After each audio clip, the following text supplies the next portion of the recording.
Welcome back, Love Stylers. I'm Misty. Today we're going to be talking about the carnivore diet and whether or not it's risky. Yes, today it's going to be an interesting episode. Andrew is not here. He is planting some bushes, and I'm independent today. We can all use some independence now and then. We like to talk a lot on this channel about how I lost 55 pounds with the combination of the keto diet and the carnivore diet, going on almost 4 years now. And I also did a lot of intermittent fasting and even some extended fasting in between.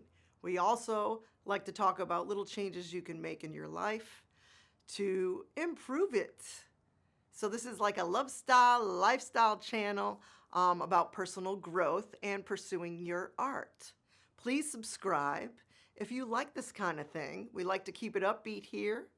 And we're heading even more into the spiritual direction on this channel and not just talking about food all the time. Stick around and catch the end of this video because I have a personal note and maybe an opportunity for you all to join in. So first I'm going to talk about how the carnivore diet is not risky. So we're talking about a protein-rich diet here where you're getting a lot of nutrients. It's very nutrient dense. This is a nutrient dense way of eating. I love starting with the most nutrients in the smallest pieces of food that you can get, and that happens to be meat, beef, pork. You can do liver. A lot of people try the bone broth, which is helpful too. If you can't handle a lot of meat, there's a lot of nutrients in eggs. And so this is nutrient dense. Start thinking about it this way, getting away from the label of carnivore and start thinking about the nutrient density that it has. And that's going to be best for your body. It would take you many more bowls of salads to even come close to the protein you would get in a piece of meat. And do your research on this, guys. I'm not very factual on this channel. There's too many facts out there. I don't consider myself a good person for facts.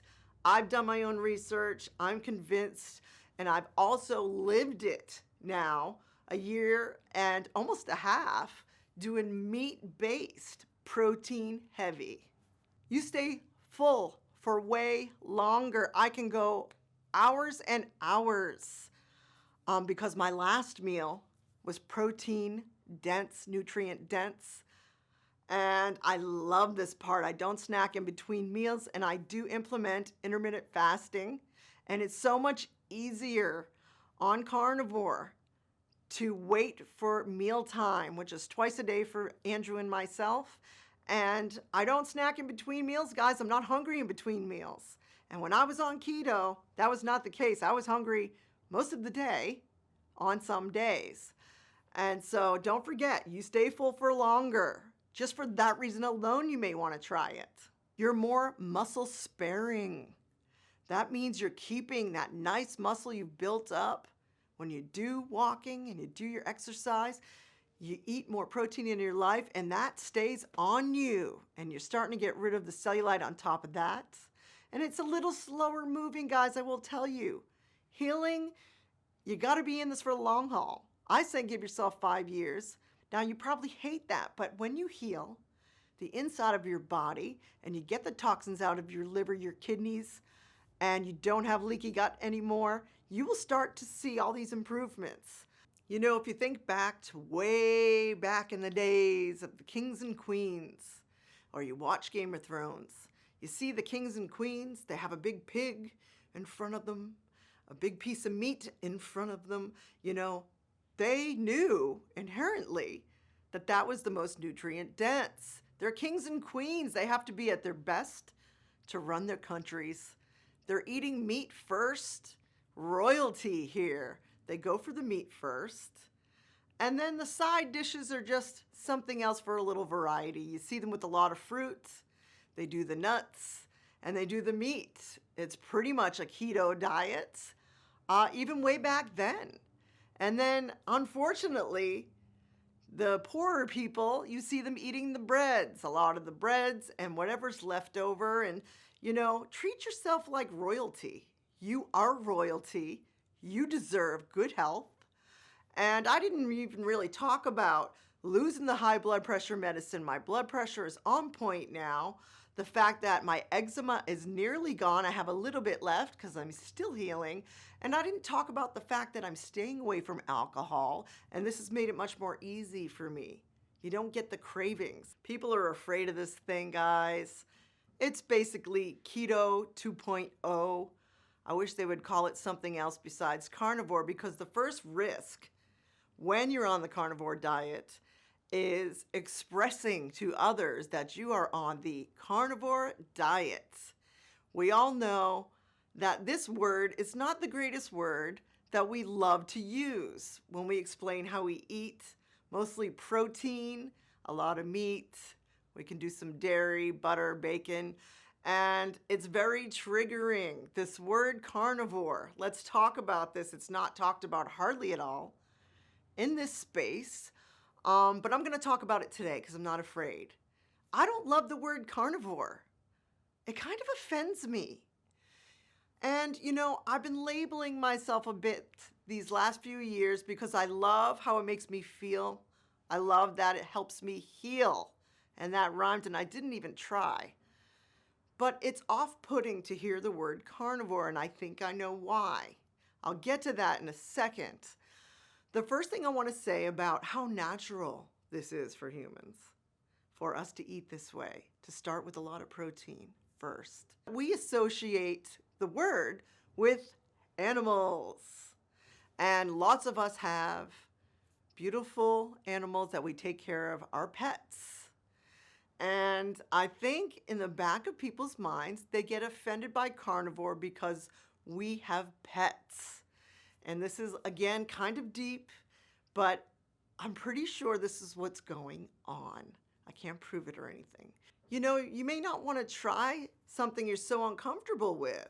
So once you get past the word and you want to head more towards the language of protein-focused, protein-rich diet, low-carb diet is always universally accepted, and you want to be general about it, try that. Start thinking about it as more of not separating yourselves from other diets, but it's keto 2.0. It's just a more extreme version of keto. And I like to think about it this way when I'm having a hard time trying to explain it to others. And you don't have to let the name carnivore kind of get you feeling weird about it. One of the things we're talking about here that could be considered a risk is sustainability or maintenance. You might get bored of eating mostly meat, bacon, eggs, and butter, and a little bit of dairy. You might love that way of eating and just stay on it for years. There's a few people who've stayed on it for 10 years, even 20 years. There's not a whole bunch of people that I know about, but they're thriving and doing very well, very healthy people.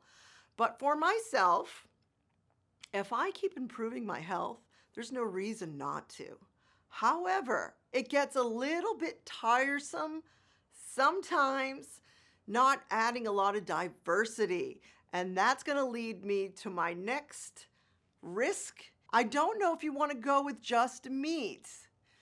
I do think leaving in some vegetables and maybe something else here and there might keep your microbiome in check. Meaning, years ago, way back when, we had to eat what was available. And we were out in the wild. And sometimes meat was available, and that was great. And sometimes meat was not available. So we had to eat some vegetation and some berries and nuts and different things to stay alive. I think our gut microbiome might need a little diversity. Now, I don't have a lot of facts here, and there's not a lot of studying done on this, but I did hear a couple things lately to where keeping a little diversity in your diet is a little bit smarter, and it makes sense to me. So that is why I keep a little diversity in my own diet, and I have found that that gives me just a little bit more balance than eating just only meat and a little bit of dairy and butter. So keeping a little diversity in your diet, I think, is very intelligent. Now, this is my opinion. I have found this to be helpful for my life, for sustainability, and for maintenance. So I don't gain the weight back, which I have not. Another risk, or what may be considered risky when eating a carnivore diet or on a carnivore diet. We've been kind of tricked over the years about the food pyramid, and you need your grains and your whole grains, and things have been sprayed that no one's been talking about for years that we've been consuming, and the things in the packaged foods and all of the sugar and the hidden ingredients. And so, there haven't been a lot of studies done on carnivore. That is one of the risks, is people like to hear about studies, if you even believe studies, because studies are sometimes funded by those with an agenda. And we know this as fact now. And a lot of studies are done on just men. It's risky to do studies on women who are of bearing age of children. So, men, you have it a little different than us women. Us women, we have a lot more hormonal imbalance. And, that's only half the world. One gender and not the other. They're doing studies with, and that's very unfair. And studies, I don't know how I feel about them. Hopefully, if they do a carnivore study, which I know it's being looked into, I think, by Sean Baker and his crowd. And by the way, I have to interject. Please check out Meat RX. I'm going to try to link it below if it allows me to. I did an interview there on Meat RX. They asked me to do an interview of my success story, and check it out if you get a chance. And I'm on there, and I'm very proud of my interview. So back to the risks for a moment, no studies. So let's hope an honest study is going to be done soon about carnivore and about how sustainable it is for how long. So we don't know that, and that is a little bit of a risk. Some people are fine for years, and some people, we may find out, that it's not the greatest thing for our body for years and years. And that remains to be seen. I have my suspicions. I'm not really going to talk about it now, but I like the diversity. That's my hint to you. Keeping a little diversity is a little safer bet, in my opinion. So the last risk, which I wouldn't really call this a risk, the last thing about the carnivore diet that's not so great is one of the only things that's not so great. You don't have a lot of choices. You have your beef, pork, chicken. You can do some liver if you want, eggs, seafood. And other than that, there's not a whole lot to choose from. So it can be sometimes boring. Of course, we're staying away from all the crappy stuff. And we know carbs are not going to help us right now. We're trying to heal. But there's not a lot to choose from because we're basing most of it on our protein. And those are the things that, especially if you're American, you have to choose from. So you got to be very creative. And I have some low-carb sauces that I make that make things more interesting. Let me know if you want me to do a video on that. So many things have healed. I mentioned staying off alcohol. Of course, weight loss. Cellulite reduction is huge because, ladies, that stuff's hard to get rid of. Cellulite reduction. It's hard for me to cellulite. Cellulite reduction, to me, is one of my favorite benefits because I've been there dieting. I've been there on the treadmill. I've been there doing the strength training at a gym, and the cellulite would never move. I'm telling you, year after year. I'm 48, and it likes to stick around a little bit longer. There's more damage that's been done year after year of making bad decision after bad decision.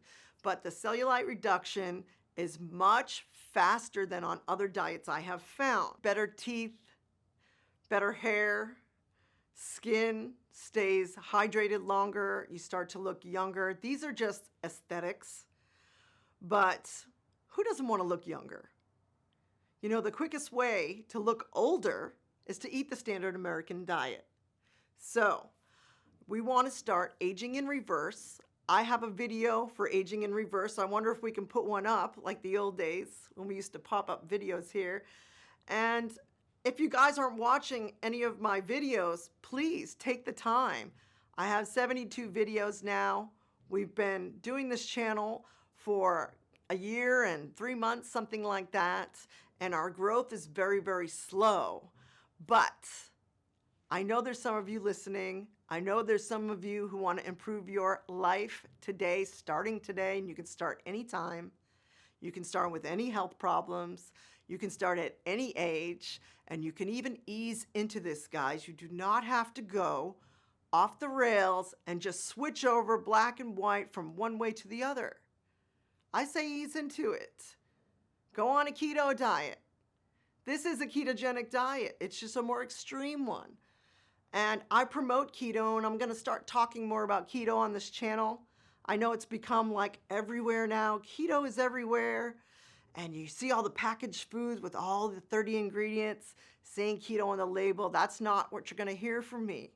You're going to hear from me the natural way to eat keto. The natural way to head towards carnivore if that's what you want to do. Eating real whole foods, single foods, foods that God made for us. We're sticking to organic foods when you can. And we're sticking to grass-fed beef when you can. And free-range eggs, of course, when you can. If you cannot, you can do that later. All of the money you're going to save is going to allow you to buy the more expensive things later. I assure you this is what happened to Andrew and me. And, you know, the inflammation is reduced. Higher sex drive, cellulite reduction, like I said. I love saying it because women, we love to hear this. And nobody can tell you how to get rid of cellulite quite like me, who's going to tell you that the carnivore diet is your quickest way. And you want to keep in your water, 7 cups a day. They don't have to be giant glasses. You don't have to piss out all your electrolytes.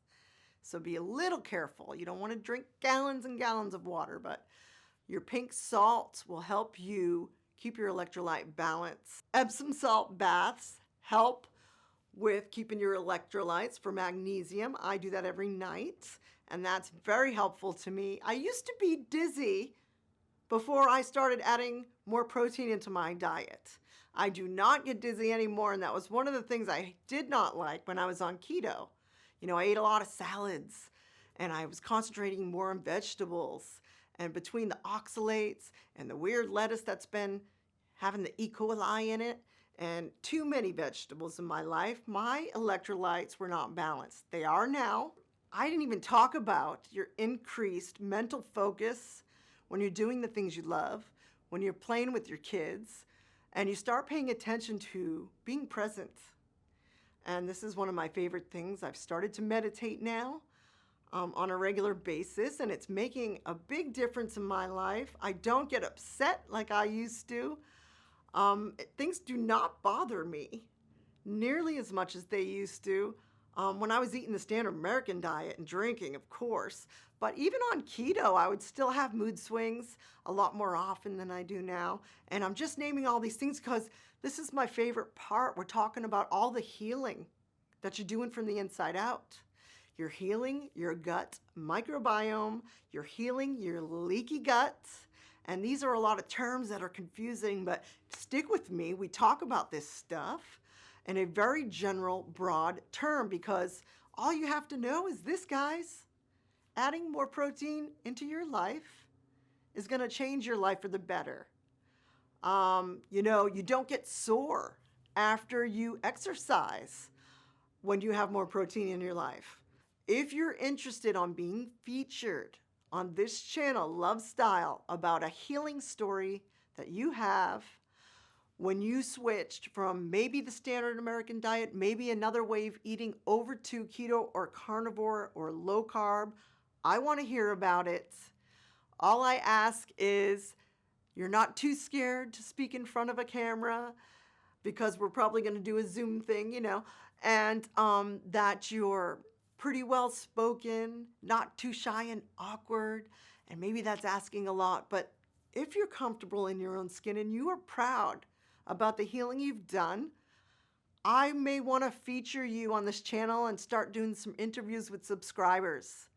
And a lot of other channels, they interview famous people and other YouTube famous people. And I want to turn that around and do something different. And I want to turn it around and have you on my show. If you're interested, please let me know in the comments. This is going to be groundbreaking. Don't tell any other YouTubers now. And if you are a YouTuber, I will know you stole this from me, because I don't really see a lot of other people doing this. I won't tell you what we're going to call it yet, but it has to do with healing, and it has to do with your story, and I want to know. And I'm sure you would just be there to help other people to go for it. We want to thank you for tuning in to Love Style today. Please like, share, and subscribe. Send this to somebody who wants to get in better shape this year. It's 2021.